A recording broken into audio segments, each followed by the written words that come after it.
अरविंद केजरीवाल सामने होते हैं तो नरम होकर बोलते हैं, लेकिन सवाल पूछने पर कैसे बदला लेते हैं ये पूरे देश ने देखा है। कैसे भावना को झूठे केस में गिरफ्तार किया गया, फंसाया गया और उनके साथ बदसलूकी की गई। कैसा सलूक भावना के साथ रहा, किसी से छिपा नहीं। ये ठीक वैसा ही है जैसे हाथी के दांत होते हैं ना, दिखाने की और खाने की कुछ और इसलिए आज की तारीख में लोग ये कह रहे हैं कि अरविंद केजरीवाल ने हाथी दांत वाली साजिश की थी। और आज भी एनडीएमसी की बैठक में अरविंद केजरीवाल से उनके आवास पर लेकर सवाल किए गए, लेकिन अरविंद केजरीवाल ने वहां भी चुप्पी नहीं तोड़ी, एक शब्द नहीं बोला।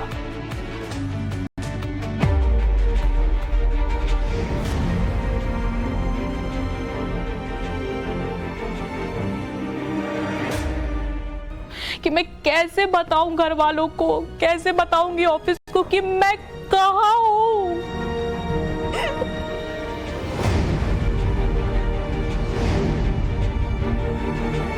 पापा अमित सर को बोल दो ना कि नाविका मैम को बोले मुझे निकाल दे यहाँ से, मैं कहाँ आ गई प्लीज। तो आई वाज स्टैंडिंग, पता नहीं 17 लोग थे।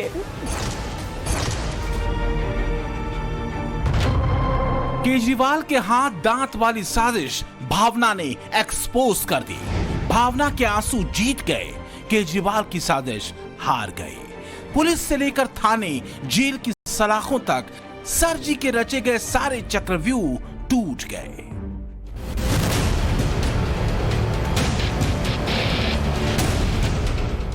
ये वीडियो दिल्ली में हुई एनडीएमसी मीटिंग का है।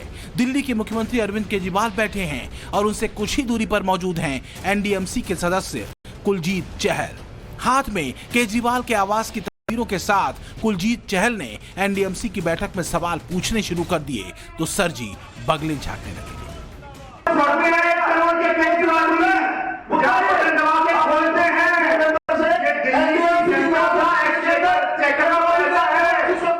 दिल्ली का राजा ढोंगी और चोर है, जनता के पैसे का हिसाब देना होगा, जवाब देना होगा। आमतौर पर एनडीएमसी की जो बैठकें 2 से 3 घंटे तक चला करती हैं, उन्हें केजरीवाल ने आधे घंटे में निपटा दिया। वजह साफ थी, 25 अप्रैल से चुप्पी साधे केजरीवाल के पास बताने को कुछ नहीं था। शीश महल का एक एक सच केजरीवाल को चिढ़ा रहा है। मैंने केजरीवाल जी को पूछा तो जवाब नहीं था।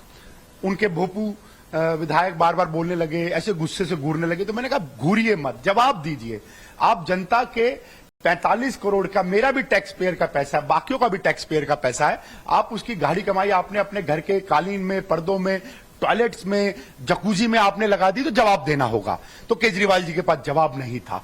मैंने कहा आपको जवाब भी देना होगा, हिसाब भी देना होगा। काउंसिल मीटिंग में डर दिख रहा था, उनके चेहरे का डर, पसीने आ रहे थे। फिर मैंने कहा साहब यहाँ आपका बड़ा बेडरूम भी है। मैंने उस बेडरूम की भी फोटो उनको दिखाई जो आपके टाइम्स नाउ को चैनल से चली थी, पर अरविंद केजरीवाल जी डर गए। आखिरी में जवाब नहीं हुआ तो डर के भाग गए। केजरीवाल की चुप्पी इस बात का सबूत है कि नवभारत ने जो दिखाया वो सबूतों पर आधारित है। मगर सरजी की पर्देदारी दुनिया के सामने आ चुकी है। वो दिखाते कुछ और हैं, जबकि हकीकत कुछ और है। बाजी कितना लेके चल रहे हो? बाजी क्यों? भावना के साथ पंजाब के लुधियाना में बदले की दुर्भावना वाला जो व्यवहार किया गया और ऑपरेशन शीश महल की तिलमिलाहट में अवैध तरीके से पुलिसिया कार्रवाई की गई, वो बताता है कि केजरीवाल अपने ही प्लान में फंस गए। 2013 में आम आदमी का जो लिबास उन्होंने ओढ़ रखा था, वो नकाब अब उतर चुका है। मीटिंग में डर के भागे। मीटिंग को अफसरों का आगे बढ़ाओ, चेयर करते हैं तो चेयर की एक्स्ट्रा पावर्स होती हैं। डर रहे थे, मीटिंग को बड़ी जल्दी जल्दी समाप्त करते हुए भागे। भावना किशोर के जेल से निकलने की ये तस्वीरें आपने देखी होंगी।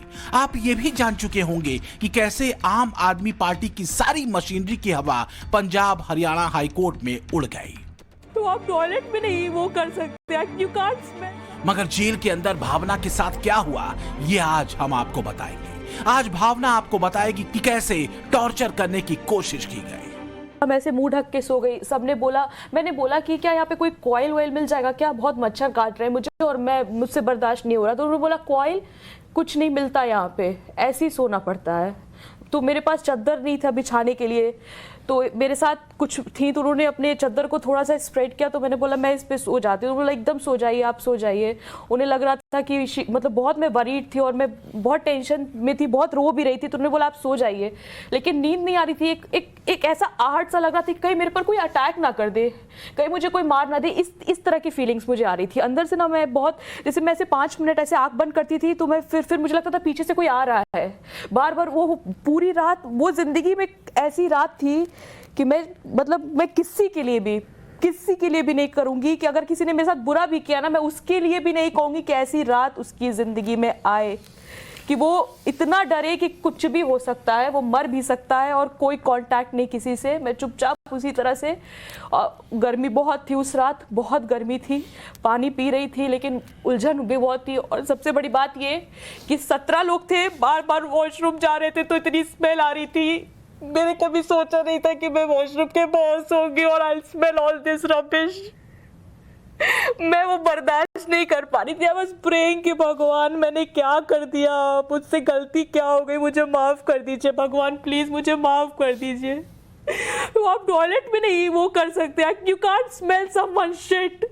बहुत टफ था ma'am, tough, it was tough. जिसने ये किया है ना, आप सोचो उसकी बेटी, उसकी वाइफ, उसकी बहन भी हो सकती है, ये कोई भी हो सकता है, देश की कोई भी लड़की हो सकती है। मैं ये नहीं कह रही कि मैं, आप हो सकते हैं, कोई भी हो सकता है, लेकिन आप इतना बुरा मत करो किसी के साथ। बहुत दिल से लग रहा था, मैं कितना कांप रही होंगी कि पीछे से कोई अटैक कर रहा है, कहीं हो सकता है कोई मेरा गला ही दबा दे। मान लीजिए उसके पास कोई ऐसी चीज नहीं है, वो मेरे दुपट्टे से गला बांध दे, कुछ भी कर सकता है। पूरी रात सिर्फ मैं बोल रही थी जय हनुमान, ये हनुमान प्लीज आप बचा लो। भावना के आंसू उसकी मजबूती है। वो लड़ी है पंजाब सरकार के षड्यंत्रों से। उसने पंजाब पुलिस की साजिशों को बेनकाब किया है। आम आदमी पार्टी की उस सारी प्लानिंग को भावना ने एक्सपोज किया जो बेगुनाहों को दोषी साबित करने पर तुली थी। और भावना ने केजरीवाल के उस दंभ को भी चोट पहुंचाई है जिससे जनता आज तक अनजान थी। सुनिए कैसे भावना के मनोबल को तोड़ने की कोशिश की जा रही थी। जेल में एंट्री होती है, मुझे बैरक में ले जाया जाता है और जैसा ये बता रहे हैं कि सब वॉशरूम और रूम में ढेर सारे लोग, जगह कम, मैं भी वही सब फेस किया है, पानी भी वही, सब कुछ टोटल। मेरे तो जो वॉशरूम में पानी ना, वो मतलब इट वाज ब्लॉक्ड। अगर आप वॉशरूम कर भी रहे हो ना तो आई वाज स्टैंडिंग। पता नहीं 17 लोग थे, मर्डरर, चोरी, कॉल गर्ल्स, बहुत सारी ऐसी चीजें। मतलब मैं जैसे मैंने एंट्री की ना तो बोला इस कोने में आपका बैठ जाओ, तो मैं जैसे ही बैठी ना सब मुझे देख रहे थे ऐसे ऐसे करके। तो मतलब एक डरावना सा, एक वो एकदम अंधेरा हो रहा था, शाम होने लगी थी तो एक घबराहट होने लगी, तो मैं बहुत रो रही थी। तो उन्होंने बोला देखो अब तुम आ गई हो तो रो मत। वहाँ पे जो मौजूद कैदी थी तो कहे तुम नहा लो तुम जाके। और मैम ये एकदम खुला था बाथरूम, तो ऐसे नहीं कि आपने दरवाजा बंद कर लिया, सब खुला था। नहाना था क्योंकि बहुत टेंशन प्रेशर था। तो एक लड़की थी जिसने मर्डर किया था अपने किसी चाचा का या कुछ ऐसा, वो उसके पूरा फैमिली शायद जेल में था, तो उसने बोला कि चलो मैं तुम्हारी हेल्प कर देती हूँ। तो उसने थोड़ी सी मेरी हेल्प की, कपड़ा पकड़ने में। तो पूरा ब्लॉक था वहाँ, नाली, पानी बह रहा था और मग्गा बाल्टी कुछ भी वहाँ पे नहीं था, नो मग नो।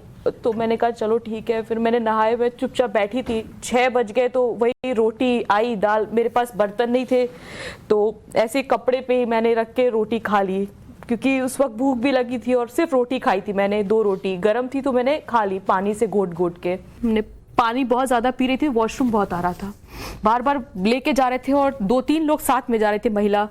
वहाँ के पुलिस स्टेशन में लाइट तक नहीं थी, मतलब पानी नहीं, लाइट नहीं, मैं यूज़ कर रही थी वैसे ही। और तुमने मुझे बताया कि जब वॉशरूम लेके गए तो दरवाजे बंद नहीं थे, खुला, आपको खुला रहना चाहिए, आप लॉक नहीं कर। क्या आप भाग जाएंगी क्या वहाँ से?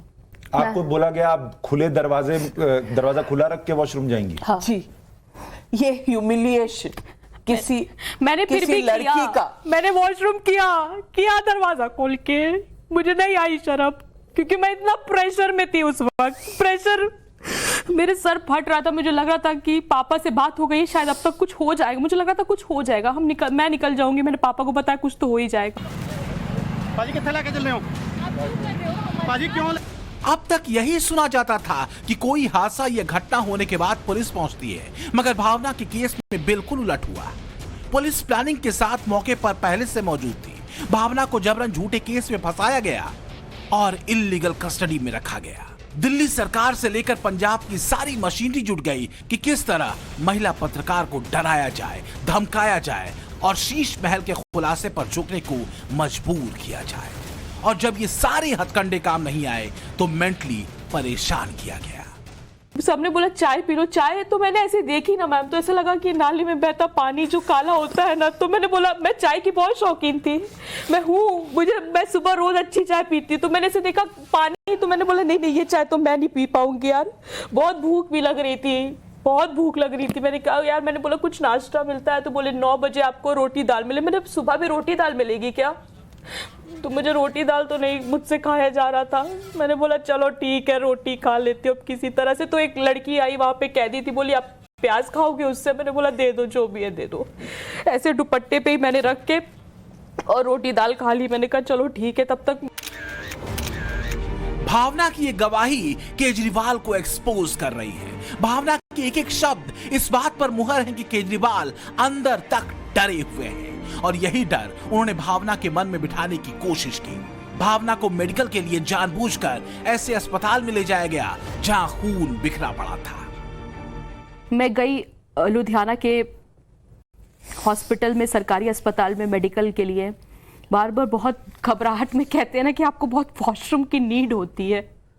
मैंने कुछ डेड बॉडीज देख ली थी ऐसे, तो अंदर से और भी डर। इस तरह की घटनाएं रात में 1-2 बजे हुए, किसी के साथ ना हो ईश्वर। मैं अभी भी कहती हूँ किसी लड़की के साथ ना हो। मेरी हिम्मत तो उस वक्त तक, मुझे एक वॉशरूम में भेजा गया। वहाँ पे ना वॉशरूम में बहुत जैसे ब्लड में रैप्ड कपड़े, ब्लड बह रहा है वॉशरूम में, बहुत डस्टबिन। मुझे अभी भी मुझे ऐसा मतलब अंदर से लगा वॉमिटिंग हो रहा था। मैंने फिर भी वहाँ वॉशरूम किया क्योंकि भाग कहीं जा नहीं सकती थी मैं। कोई कहते ना कि हम लोग सोचते हैं कि अच्छे वॉशरूम यूज करें, ये वो, बहुत गंदा था सब। मतलब वॉशरूम तो मैं इमेजिन भी नहीं कर सकती। ठीक है, ओके फाइन। मैंने फिर भी मजबूती दिखाई क्योंकि वो मेरी नीड थी। मैंने उसको, चलो हो गया। मैं आई, मेरे टेस्ट हुए, मेरे बारे में पूछा गया प्रॉब्लम्स, तो मैंने बताया कि हाँ मुझे ये दिक्कत है और चोट वोट के बाद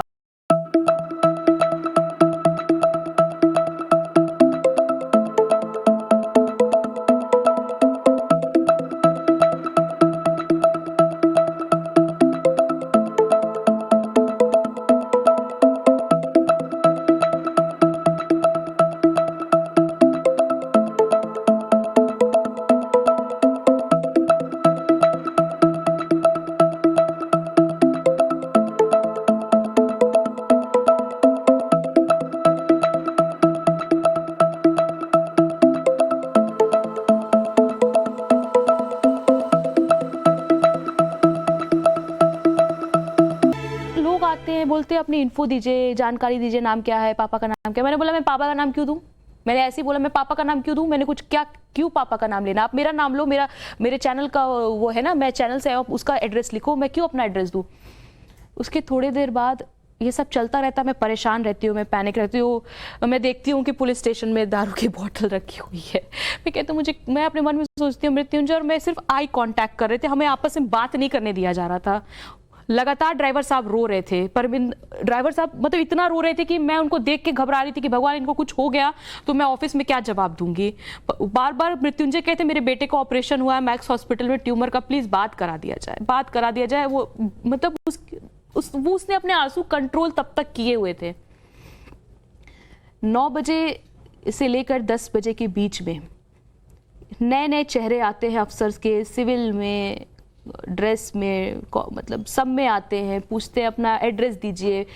मेरे चाचा, मौसी, बुआ, फूफा सबके नाम, एड्रेस, ननिहाल का एड्रेस, दादा कहाँ पैदा हुए, सब बताइए, भाई क्या नौकरी करते हैं, क्या तनख्वाह है, कैसे क्या है। तो बता दिया, ठीक है, सब कुछ बता दिया। मुझे लगा ठीक है भाई आप ले लो जानकारी। सब पंजाबी में लिखा जा रहा था। वहाँ पे कुछ लोग ऐसे भी थे जो मुझे बोल रहे थे कि आप ध्यान दीजिए, कुछ दे या दिखिए, आप जो बोल रही है ज़रूरी नहीं है कि वही लिख लिया जाएगा, ध्यान दीजिए, कहीं पंजाबी में कुछ और ही ना ले लिया जाए आपका। कौन कह रहा था ये? कुछ अच्छे लोग भी होते ना मैम इस गंदगी में। मैंने बोला ठीक है, okay. Bureau report, times now, नव भारत।